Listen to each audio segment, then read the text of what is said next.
People be like, everything is gonna be fine, everything is gonna be great, everything is gonna be alright.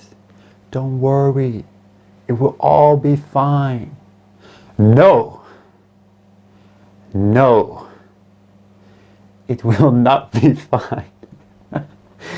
Not enough people call you out on your BS. People like to comfort you. They just comfort you. And what if we just normalized putting our problems out there? Normalize just talking about our issues. And if you still have a part of you that's ashamed of that, of like putting that out there and trying to hide it as a secret, you need to process that. Hiding doesn't solve it. That creates more disconnection.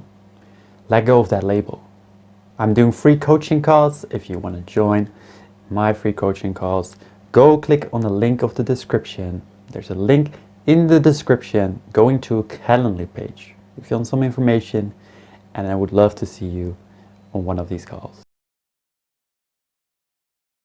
Face the inner darkness.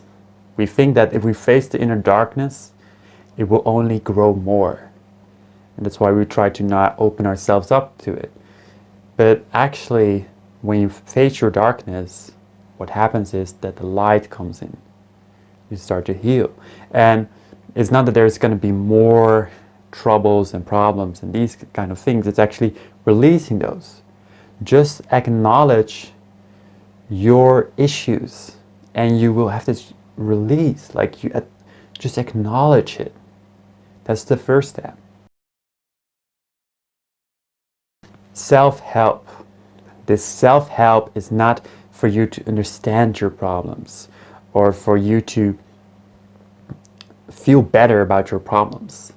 It's about actually solving the problem, solving the issue. Not just looking and binge watching self-help videos, what you're doing right now.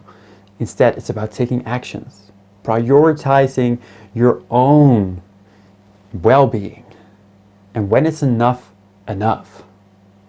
When do you just say, you know what, I'm just going to put everything aside and I'm going to prioritize this. Doesn't matter if you're in a business meeting, doesn't matter if you're talking to someone, if you're at work or wherever, you just prioritize your own well-being. And that becomes your main thing. Your own well-being will become your main prioritization in your life. Could get you into grief and anger. You know, one is moving down and one is moving upward. When you're in grief, it's disempowering, it's giving up. It's terrible. But when you're in anger, everything, every failure that you come to is like a motivation. It's fuel. Everything is motivational fuel. And you take a lot of action, you do a lot of things. But at some point, this also becomes toxic. So in the beginning, first, use that anger to motivate you to take actions, to do things, to say enough is enough.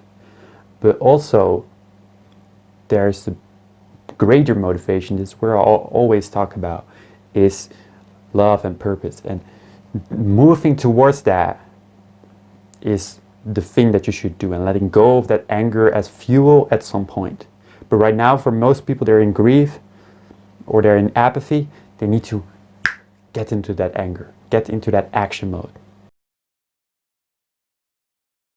All blockages are self-imposed. It's your inner child and all the coping mechanisms that you have developed through that trauma that you have endured.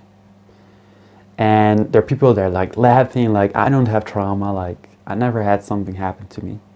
But we all have trauma. You're not the exception. Everyone in their childhood had trauma, whether you had a great childhood or not. Now, if you want to learn more about trauma release, apply for my coaching calls. There's a link in the description.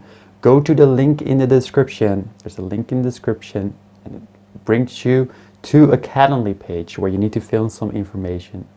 Fill some information in, and I love to see you on the call. I love to have a call with you. It's going to be very, very great, and I'd love to see you there. Also, don't forget to subscribe, don't forget to like, and I hope to see you in the next video.